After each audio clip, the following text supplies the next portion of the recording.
Hello and welcome to this revision video on Theme D, Religion, Conflict and Peace. So let's start off by making sure we're really clear on what war is. So war is usually defined as an active conflict that has claimed more than 1,000 lives. Now, in terms of the death toll that relates to war, at least 108 million people were killed in wars in the 20th century, and that's why it is such a significant ethical issue for us to consider. Now, at the moment, there are wars being fought, as I'm sure you know, in Ukraine, but also in Syria and in Yemen. So there are three conflicts that it's useful for you to know about. Now, the reasons behind any war are complex because wars are rarely about just one thing. For example, they can be declared when a state or states act to attack or invade another state to gain territory or resources, protect another state from attack by an aggressor, fight against a threat from a different religion or political view, or defend the national honour when it's under threat.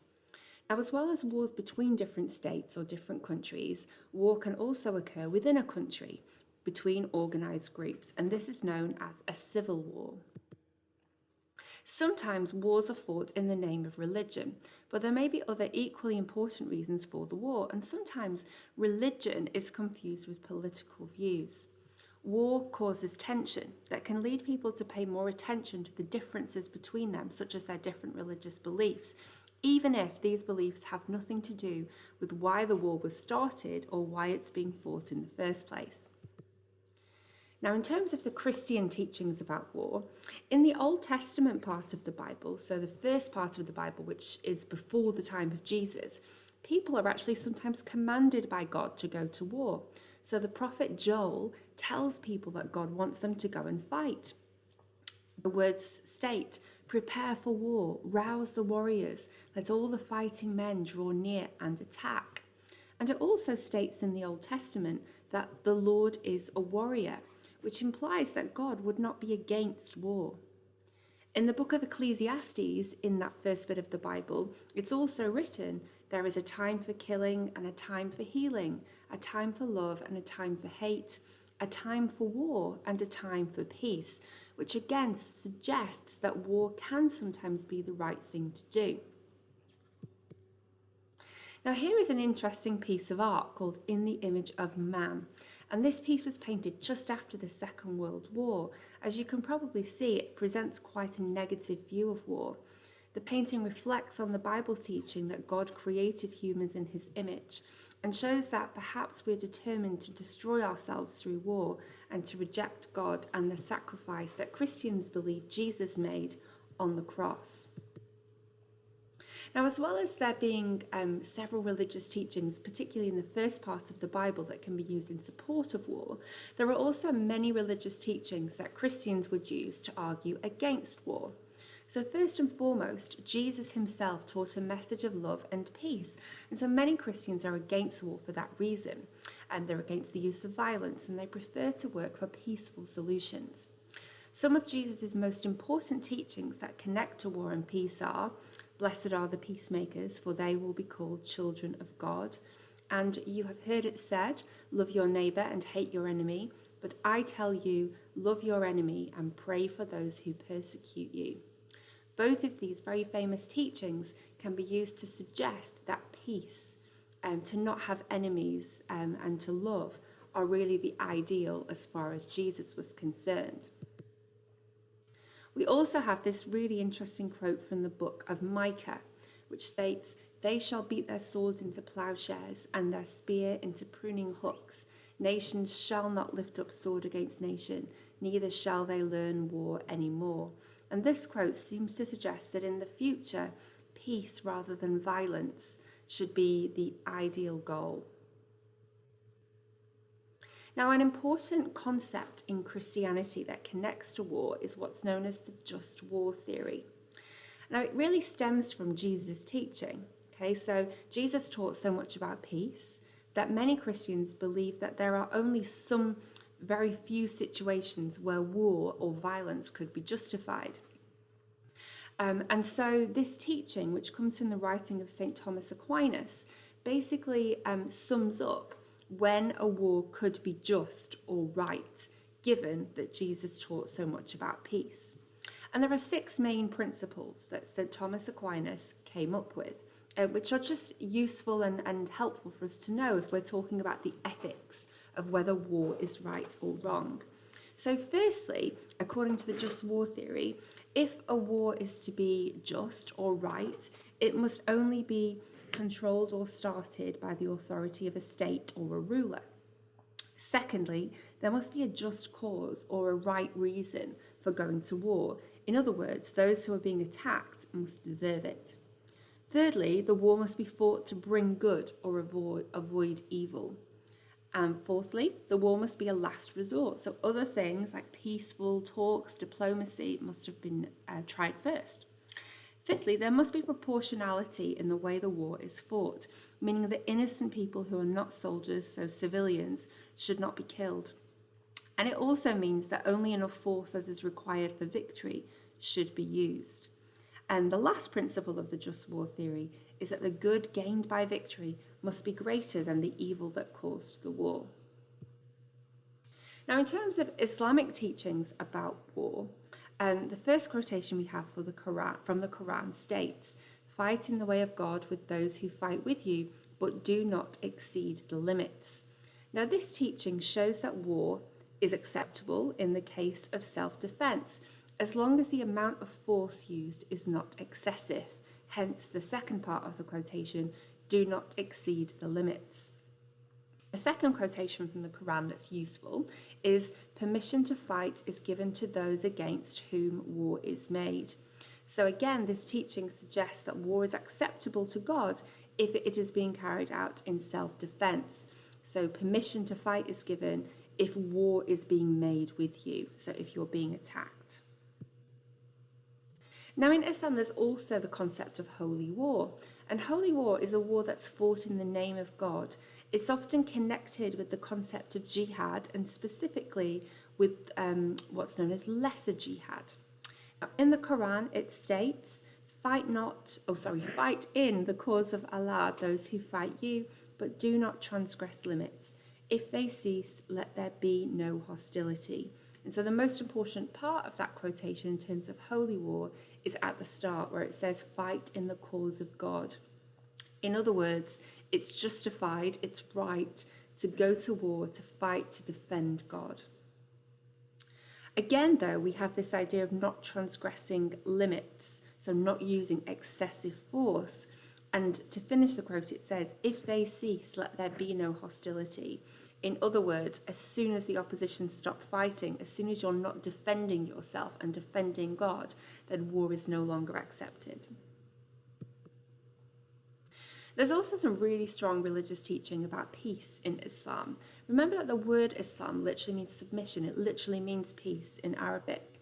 Muslims are expected to try and keep the peace, and so war should only be an option when all peaceful alternatives have been tried. So like we said before, peace talks, diplomacy, and trying to get the two parties together to discuss what the problem is. Another really important Islamic teaching about conflict and peace comes from the sayings of Prophet Muhammad in the Hadith, where Prophet Muhammad stated, "Hate your enemy mildly, for he may become your friend one day." So this suggests that people should try not to have enemies, and implies that it's wrong to fight and to use violence. Now let's move on and talk a little bit about weapons of mass destruction. So first off, nuclear weapons. Well, what are they? Well, they're weapons of mass destruction, and the effects of a nuclear explosion include heat which can reach several million degrees, blast force, and radiation. Now, the radiation can spread over vast areas and cause not only catastrophic damage to human life, but also catastrophic environmental damage as well. The first nuclear bomb was used during World War II. And after the surrender of Germany, when the war between the Allies and Japan continued, it looked like there was no end in sight, and so the decision was made by the US military to use a nuclear weapon to try and force Japan to surrender. So the dropping of the Hiroshima bomb, the first bomb, killed 146,000 people, either on the day of the attack or in the following 2 to 4 months as a result of radiation poisoning. A few days later, a second bomb was dropped on Nagasaki in Japan, and ultimately the dropping of both of those bombs led to the surrender of Japan and the final end of World War II. The development of nuclear weapons has led to some significant ethical questions that it may be worthwhile you pausing and just kind of reflecting on now. So, can the use of nuclear weapons in war ever be justified? And does the existence of nuclear weapons help encourage peace rather than war? Most religions are against the use of nuclear weapons, and since 2013, the leader of the Roman Catholic Church, Pope Francis, has called for a total ban. However, there are some Christians who actually argue that we can't uninvent weapons of mass destruction like nuclear weapons, and that having a store of them can actually help protect smaller countries from attack, as they act as a deterrent and stop them being subject to attack. It could be argued that the threat and use of these weapons may potentially protect against even greater harm coming from an invasion or attack. Now, over the past 120 years, there have been lots of developments in the way wars are fought. So apart from nuclear weapons, chemical and biological weapons have also been developed. So in terms of chemical weapons, probably the first well-known example of their use was the mustard gas that was used in World War I. Exposure to sarin gas, which has been used repeatedly in the ongoing war in Syria, leads to muscle twitches, unconsciousness, paralysis of the respiratory organs, and eventual death. So it's really, really serious. Biological weapons are also being developed and have been developed. These include bacteria and viruses. And scientists believe that in the future, insects could potentially be used as weapons to carry infectious diseases that have been developed by scientists to cause loss of life. Again, let's just pause the video now. I would suggest that you pause it and just give some thought to this question, how you would answer this question, whether you agree or disagree. So it's wrong for any country to have weapons of mass destruction. Do you agree or disagree? How might some people who have a religious perspective feel about this statement? Now let's move on and talk about pacifism, which is a really important aspect of this theme. So pacifists are those who reject all violence. They don't think that conflict should be dealt with by resorting to war, and they think that other peaceful methods should always be used instead. Now, the early Christians interpreted Jesus' commandments to mean that they should not fight in wars or be violent. Because remember that in the Gospel of Matthew, Jesus said, "Blessed are the peacemakers, for they shall be called the children of God." And of course, Jesus also taught, love one another and even love your enemy. Christians also look to the example of Jesus' life for further reasons to be pacifist. So interestingly, when the guards came to arrest Jesus before his crucifixion, he didn't fight back, and he commanded his disciples to allow him to be arrested without putting up a fight. He actually said to them when they were trying to defend him using force, "Put your swords away." Pacifists can also use the teaching in the Ten Commandments to support their view that violence is wrong, of course, because in the Ten Commandments it states, "You shall not kill." The Religious Society of Friends, or as we usually refer to them, Quakers, are a Christian group that is specifically pacifist. Now, the Quakers have worked for peace since about the 17th century. Quakers believe that there's something sacred and special in every person. After all, humans are made in the image of God.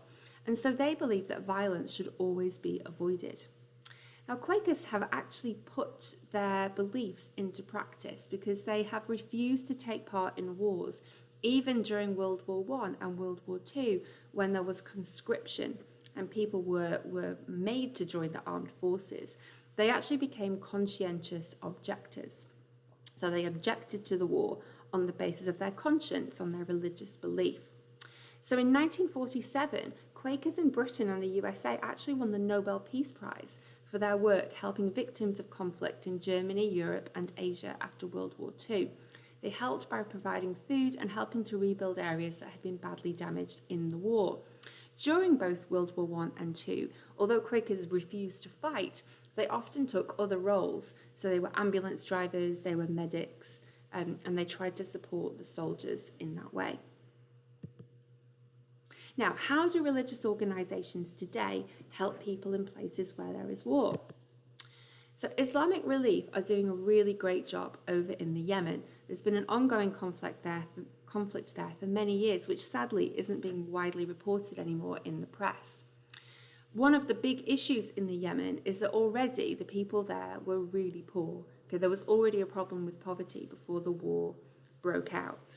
Now tens of thousands of lives have been lost during the war, and over 20 million people are living on the brink of famine, so they're literally facing starvation. Islamic Relief is working in the Yemen, and they have been since the start of the conflict some years ago now, by distributing food across a wide area. They're providing food to more than 2.5 million people, and they have also provided equipment for 21 hospitals and clinics to help support doctors and nurses and help take care of sick people, malnourished people, so people who are suffering from the famine, and also to help treat the wounded. Islamic Relief are also out working in the Ukraine since the recent outbreak of work there, so doing very similar work, so providing food, providing help to the medical staff that are already in Ukraine. CAFOD, the Catholic Agency for Overseas Development, is an example of a Christian charity that's helping people in countries affected by war. They also help people who are affected by natural disasters, and they're currently again working in the Yemen but also in Ukraine as well. So some of the things that CAFOD does to help victims of war include, first off, helping to rehabilitate children who've been victims of war or even who've been involved in the fighting in some wars. And they offer education, counselling, which is really important, and also just support in terms of getting their lives back on track. CAFOD also try and actually bring together different groups in the conflict to try and find alternative ways of dealing with it, and that's been particularly the case in the Yemen. CAFOD also do a lot of work to provide refugees who are fleeing conflict with emergency aid such as food, shelter, cooking equipment, and they've taken a leading role with that during the current conflict in the Ukraine. Now let's move on and talk about protest, which is one of the other aspects of this theme D. So it's important that we know what a protest is, first of all. So it's essentially an expression of disapproval, and it often takes place in a public group. Now, the law in the UK allows individuals and groups to protest in public to demonstrate their point of view, but violent protest is not allowed. If a protest will include a procession or a march, the police in the UK actually have to be told 6 days before it can take place. And the police can apply to the courts for the protest to be stopped if they predict that it could become violent. Now, there are actually some religious teachings about protest that we can identify. So first off, Jesus said, "Blessed are the peacemakers." So many Christians believe it's their duty to work for peace and avoid violence at all costs. However, God gave humans free will, so sometimes Christians argue that they need to carry out violent protests to bring about positive changes to society and show that they care for everyone. And of course, this connects back to Jesus' teaching of love one another. Now, as we know, the word Islam literally means peace, and so Muslims should always act peacefully. Islam teaches that people have a responsibility to protest in order to protect the weak. However, sometimes peaceful protests can turn violent, and if that happens, Islam actually allows people to defend themselves. Now, peaceful protest was a really important part of the civil rights movement in the USA in the 50s and the 60s. And one of the organisers of the civil rights movement, Dr. Martin Luther King Jr., organised peaceful protests to protest against racial inequality. Influenced strongly by the Hindu leader Mahatma Gandhi and the teachings of Jesus, such as love your enemy, Martin Luther King Jr. came to believe that war and violence could never bring about justice and peace. And this is why he was so against war and the use of violence for solving problems. Martin Luther King Jr. firmly opposed the American war in Vietnam, and he insisted that all protests for justice and civil rights be conducted non-violently so that no one would be physically hurt. Let's move on and talk about terrorism.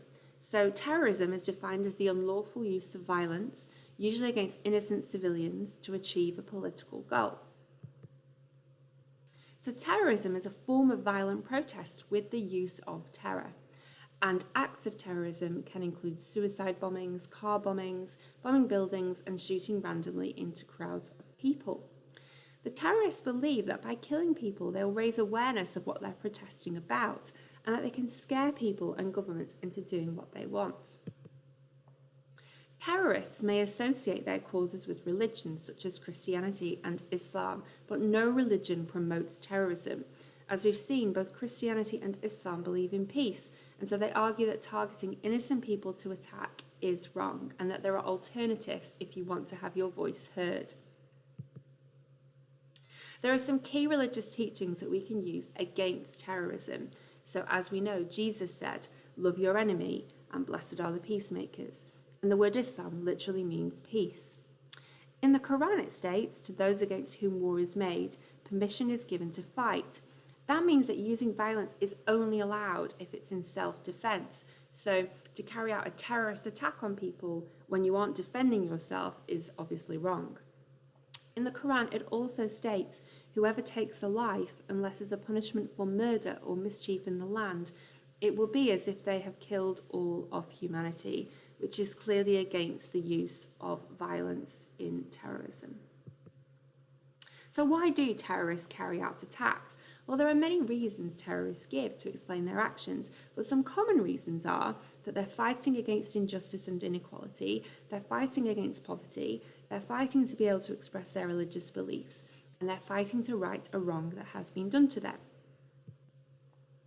It's important to remember the quote above, so one man's terrorist is another man's freedom fighter. There are many examples when a person has been classed as a terrorist but is later seen as a right and proper leader, and a famous example of this was Nelson Mandela.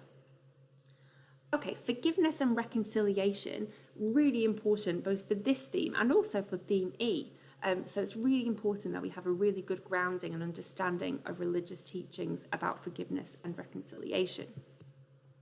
So first off, what is forgiveness? Well, it's the willingness to not blame a person anymore for the wrongs they have done. And reconciliation means making up between two groups after a disagreement. Religious beliefs about forgiveness and reconciliation are really important. So forgiveness and reconciliation are challenges that we all face, and they're especially challenging after a war. After a war has taken place, countries rarely apologise for going to war and ask forgiveness, although reconciliation, bringing the two sides together, seems to happen gradually over time. Forgiveness is really important for Christians because it was an important message that Jesus taught. Jesus taught that there should essentially be no limits on how many times people should be offered forgiveness. It's not a one-time action. And we see this in this quotation here from the Bible. Peter came and said to him, "Lord, if another member of the church sins against me, how often should I forgive? As many as 7 times? And Jesus said to him, "Not 7 times, but I tell you, 77 times. So in other words, you just keep on forgiving. In the Lord's Prayer, the most famous Christian prayer, Jesus taught Christians that they should say the following words when they pray.